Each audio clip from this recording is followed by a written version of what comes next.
Japp has decided to reveal details to the press. The alphabet murder is now famous. It is not a bad idea. The more people who know, the greater our chances of finding out something of interest. Poirot, I have a bad feeling.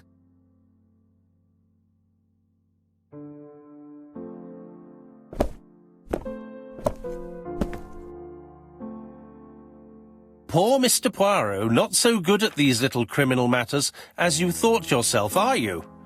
Rather past your prime, perhaps. Let us see if you can do any better this time. This time, it's an easy one. Churston on the 30th. Do try and do something about it. It's a bit dull having it all my own way, you know. Good hunting. Ever yours, ABC.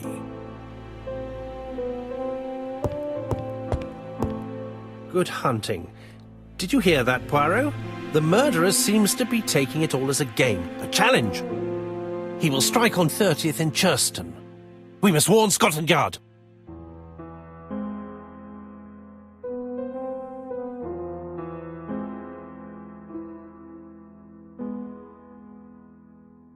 No time to lose. We must prepare our suitcases for Churston. Mon Dieu, it is already 10 o'clock. I will call Scotland Yard immediately.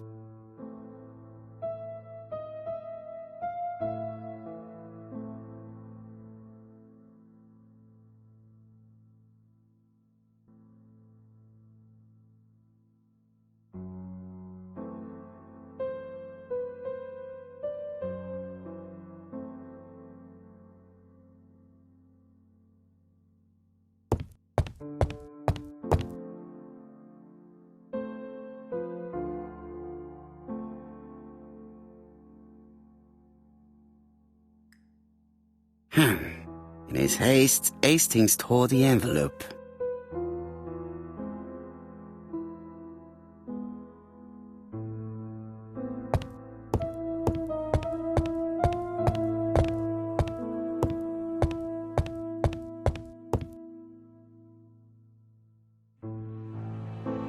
Daily Flicker, July 30, 1935.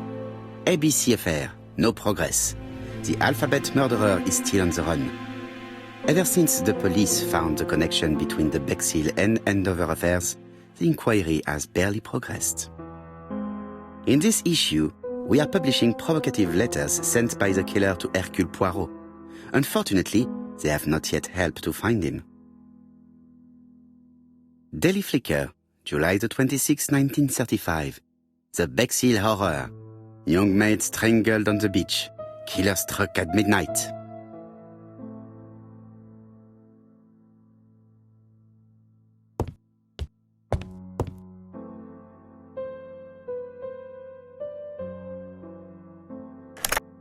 Hello, Japp. We received a new letter from ABC in the 10 o'clock post. Where and when? In Churston. Today. Today? I'll inform the population immediately. I'll check the train times. Call me back.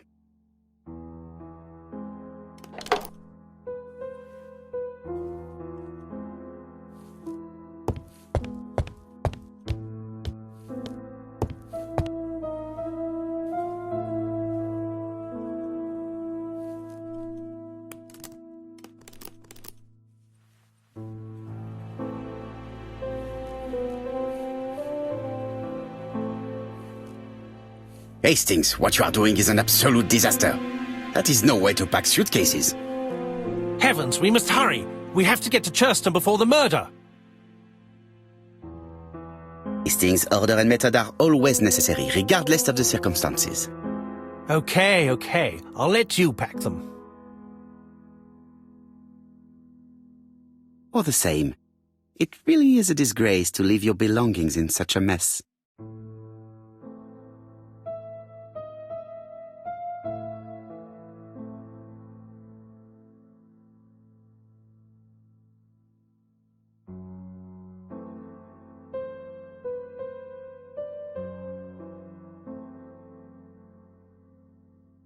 Voila!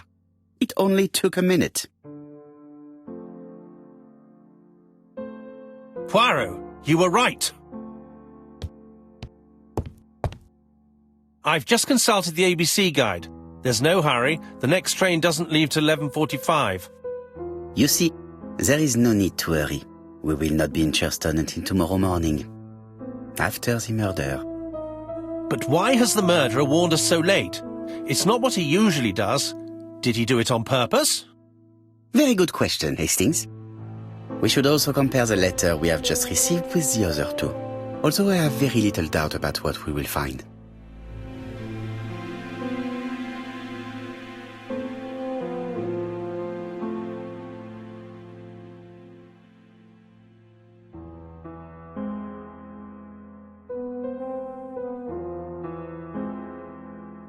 We've missed the 6:45 train, but we have plenty of time to catch the night train.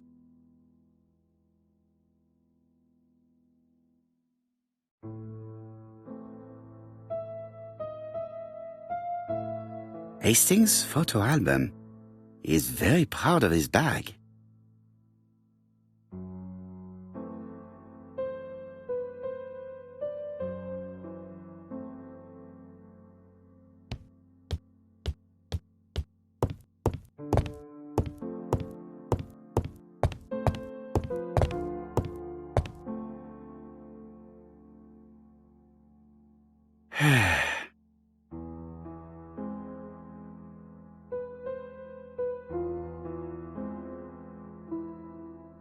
Right, let us compare this new letter with the second one. Let us examine this more closely.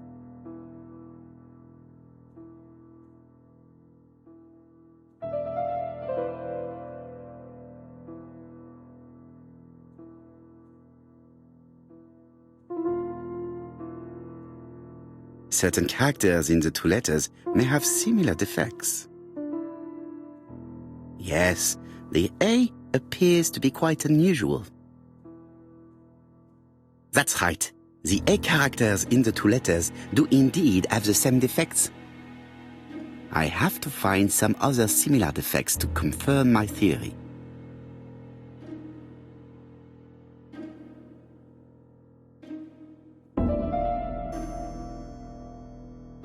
Let us examine the characters in this word. Yes, this I is weird.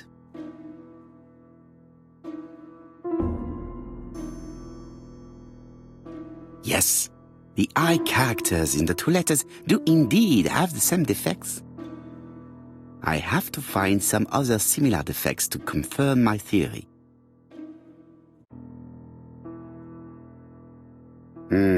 The W is not printed properly. Of course, the W characters in the two letters do indeed have the same defects. My theory was right. These two letters were written with the same typewriter. Let us now try and get our brain cells to work.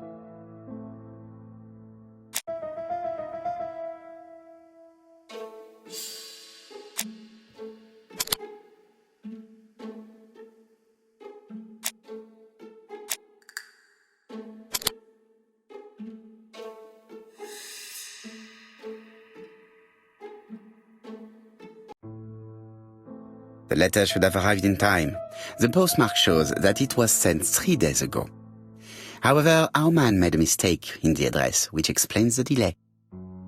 All the same, the post office took their time correcting the error.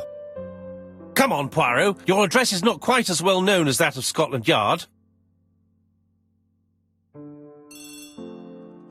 Poirot, the telephone.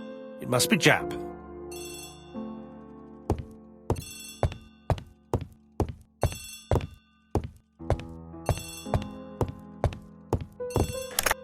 I have some news from Churston. Bad news, I'm afraid. Sir Carmichael Clark was murdered while out on his evening walk. Sir Carmichael Clark. The name is familiar to me. He was a famous throat specialist, one of the best in London. A wealthy man, he retired to Combside, a beautiful house by the sea. He collected antiques. Are you going there? Yes, let's meet on the train.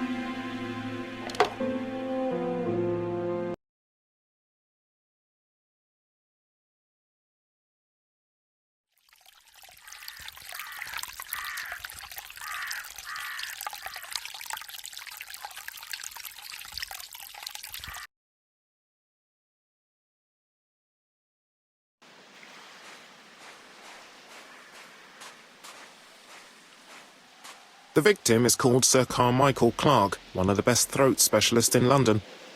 The body was still warm when we found it. If we'd been warned earlier, we definitely could have saved him. It appears that the murderer made a mistake when he wrote his letter. A mistake? Lucky for him. And what if he did it on purpose? No.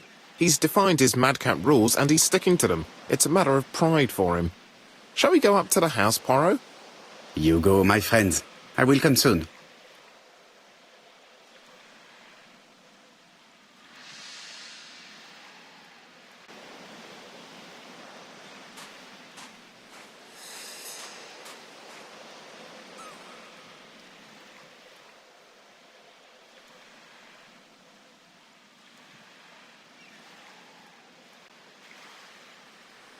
An ABC guide. The murderer's customary signature, covered in blood this time. Apart from the wound to the throat, the body is untouched. No cuts, no bruises. Sir Carmichael's throat was cut. It's a clean incision, a professional murder. The gravel on the path has been sprayed with blood that covers a conical-shaped area, which starts at the body and becomes wider as it moves further from the bush.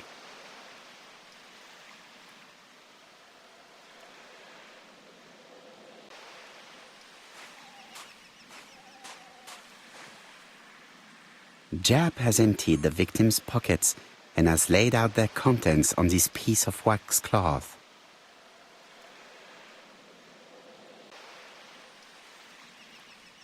It is pointless.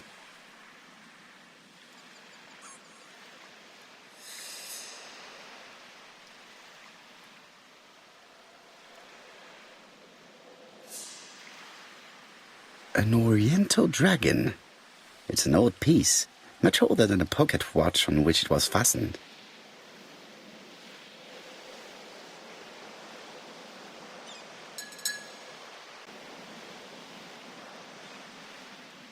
Nothing appears to be missing from this wallet.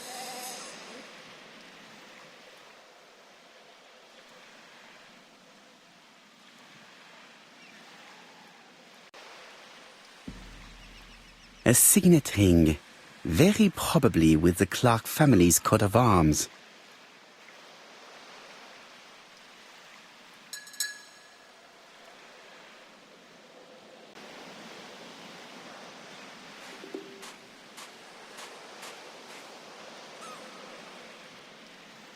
This place is very calming.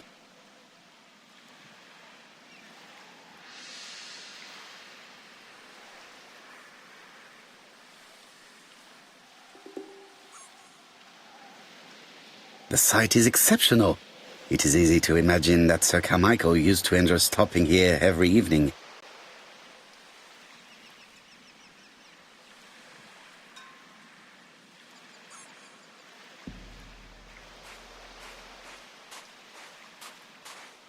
The body is just in front of a bush, one of the only bushes in the surrounding area. The vegetation behind the bush has been trampled. Let us now try and get our brain cells to work.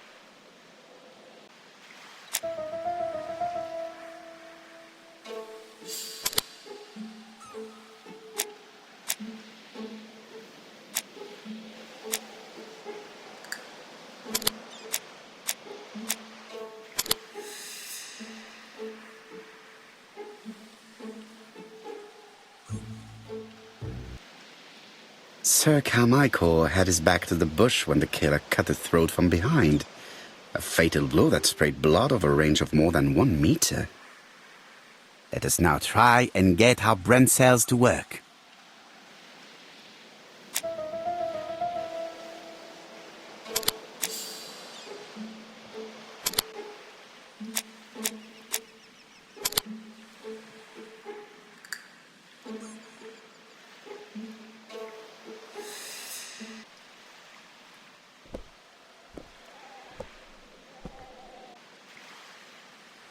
Have you finished, Poirot?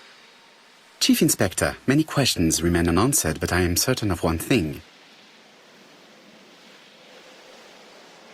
The killer has prepared his crime very carefully. Quite right. He must have known Sir Carmichael's movements well to plan such an attack.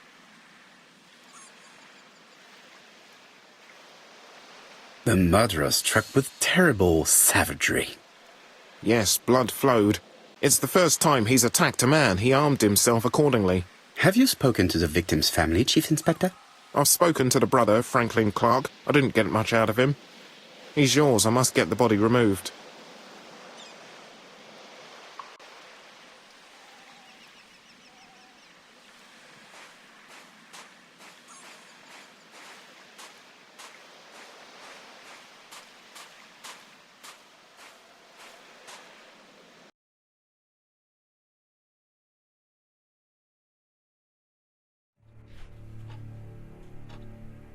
To be honest, this inspector seems rather obtuse. I'm counting on your friend Poirot to catch my brother's murderer. Ah, here he is now. Please, Mr. Poirot. Mr. Poirot, this is my brother's secretary, Miss Thora Gray. Pleased to meet you, Mr. Poirot. Would you like some tea? No thank you, mademoiselle. I find it hard to digest.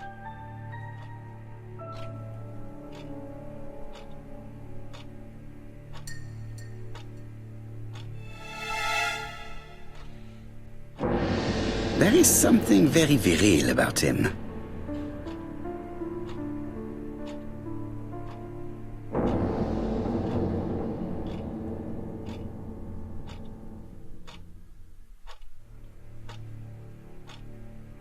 Franklin Clark is an adventurer, the sort of man that women like.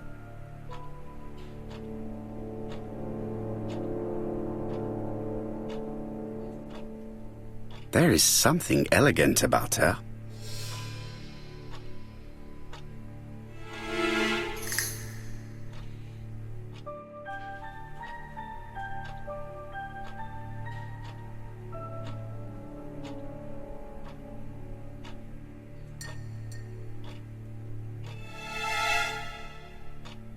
She has good taste, except perhaps in her choice of jewelry.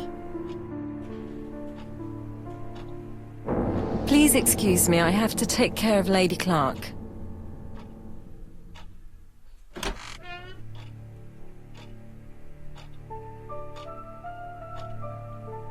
My brother's wife is gravely ill. You will probably want to question her, but I fear that it won't be possible today.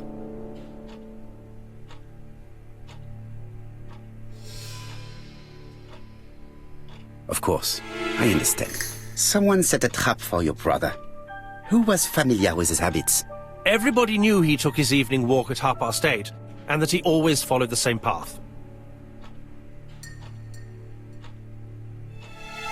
Everybody, including Miss Gray? What are you insinuating? Thor would never! I mean, Miss Gray is above all suspicion. You're quite wrong, I'm absolutely certain. What were you doing last night? After dinner, I went to my bedroom. At 11 in the evening, the telephone rang. It was the police. I went to look for my brother. Was it your favorite novel? The Railway Children by Edith Nesbit. I know it's a children's book, but it's enthralling. So it was you who found the body? Yes, along with the gardener. Have you seen any strangers around the house recently? No. As far as I know, nobody has been near the house.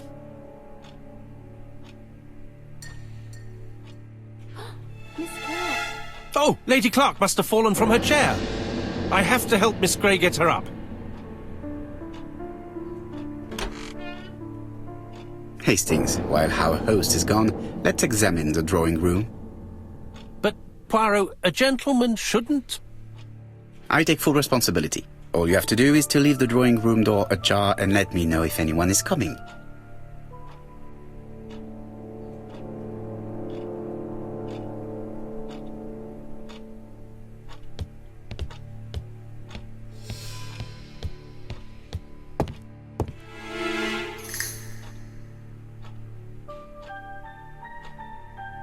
It is an emperor.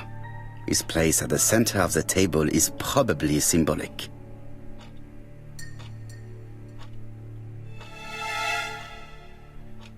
A tiger.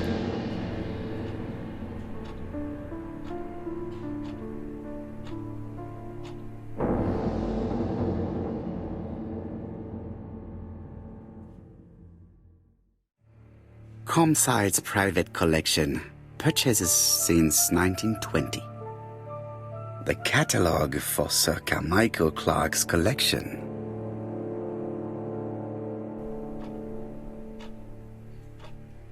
A crane?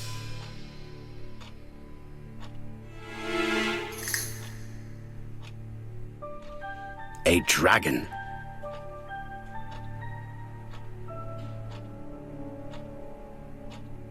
Dragon, dragon, dragon. Sir Carmichael showed himself to be very consistent in his collection's theme. A turtle.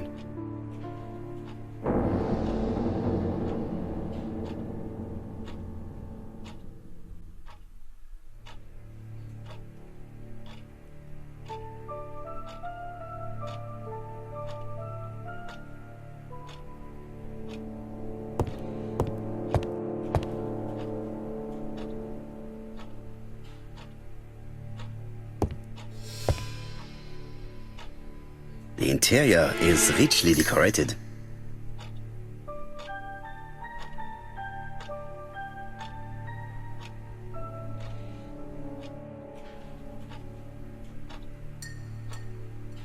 Dragon, dragon, dragon. Sir Carmichael showed himself to be very consistent in his collection's theme.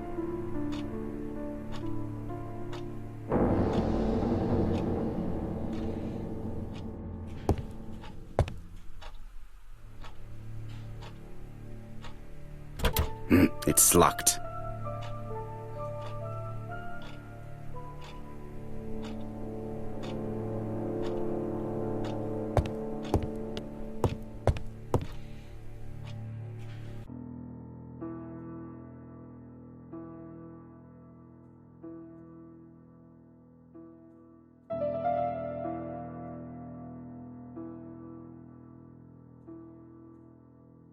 Turtle, the dragon, the crane and the tiger.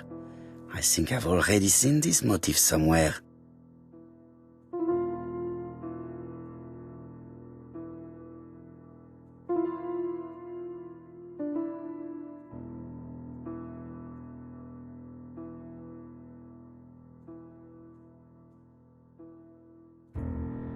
The position of each motif is correct, but they are not turned the same way as on the table.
I think I heard a bang. Could it be this cupboard?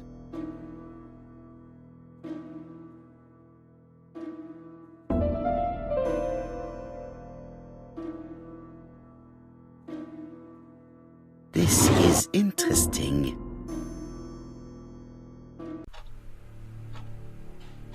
These daggers are only ceremonial weapons. I do not think that the crime weapon is here.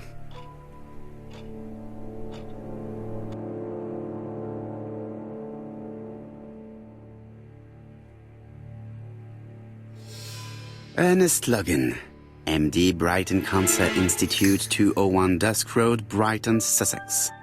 To Sir Carmichael Clark, MD, Comsite, Churston, Devon. Brighton, 1935, January the 5th. As a man of science, I owe it to you to be completely frank. Lady Clark, your wife is suffering from a generalized terminal cancer. I confess I didn't suspect anything like that during the first exams. But with the test results I have received today, there is unfortunately no place for doubt. I estimate that Lady Clark's life expectancy is no more than 1 year. Hospitalization would not help in her case, so I advise you to keep her at home and provide her with as much morphine as required to ease her last moments. Yours sincerely, Ernest Logan.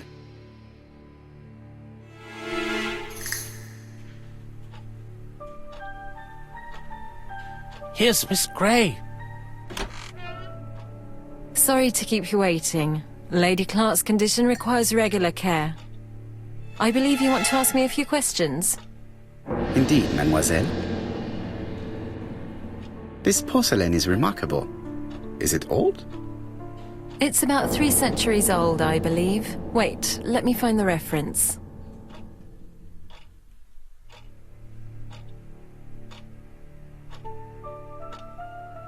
She appears to be very flustered.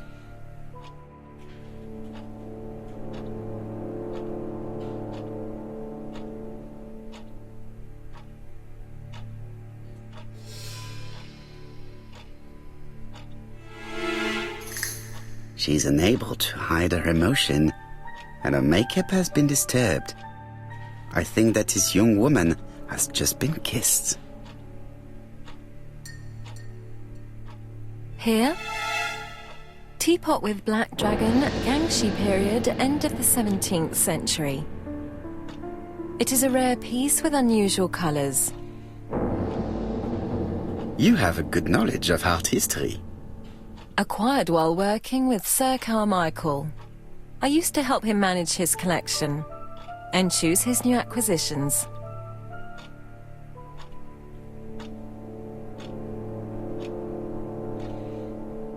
And sometimes, he used to give you a piece as a gift. Is that right? Gift? What do you mean? I am referring to your brooch. This old brooch? Mademoiselle, you know perfectly well. I am talking about the magnificent brooch you were wearing earlier. Yes, you're right. Sir Carmichael did give it to me. He valued my work. How could I refuse? He would have been offended. You took it off because of Lady Clark, am I right? Indeed. Lady Clark does not like this jewel. Why upset someone who is so gravely ill? I see. Maybe Lady Clark is a little jealous.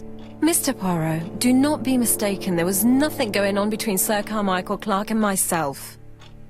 It's just... how should I say? Well, Lady Clark is very suspicious. Insanely suspicious. Wearing this old brooch in front of her would have caused her unnecessary suffering. Don't you think? I am not blaming you, mademoiselle. Have you seen any strangers hanging around in the past few days? No. Nobody has been near Comside. Tell me what happened last night. After dinner? Well, I did some sewing and then I went to bed. I was woken by the telephone at 11. I heard Franklin Clark speaking with the gardener. They left with some lanterns and they found the body.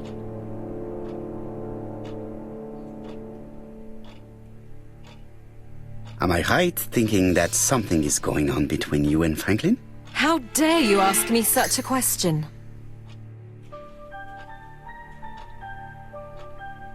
Mademoiselle, it is difficult to hide things from me. He kissed you earlier, did he not? My goodness, with Sir Carmichael's death, I was feeling so awful, so worried. I was unable to resist. I am not judging you, mademoiselle.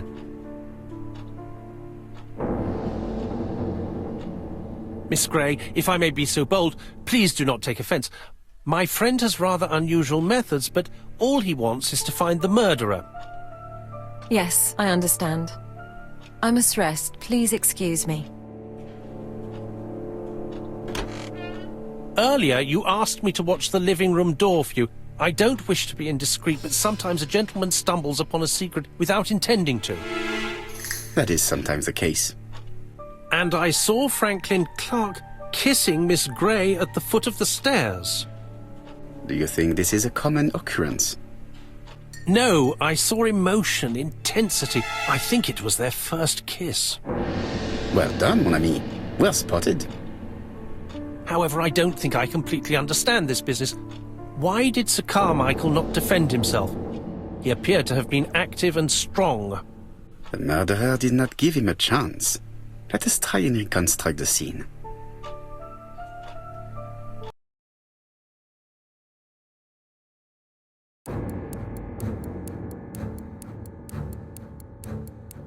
Sir Clark is taking his customary walk. Our killer is hiding behind a bush. The old man walks quietly along the graveled path.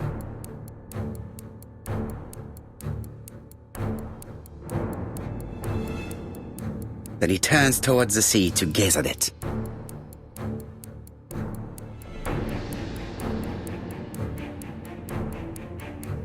The killer leaves his hiding place on the right-hand side. He approaches silently over the grass. Then he throws himself on his prey and cuts the poor man's throat. He then lays down the ABC before leaving. Everything appears to match the crime scene, mon cher Hastings. That is exactly what happened.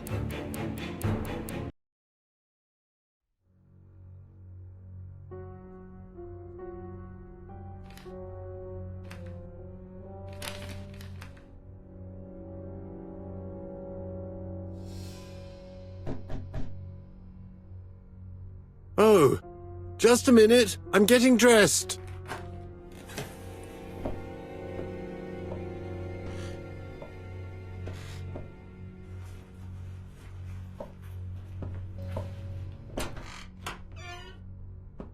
Mr. Kirst, have you recently returned from Churston?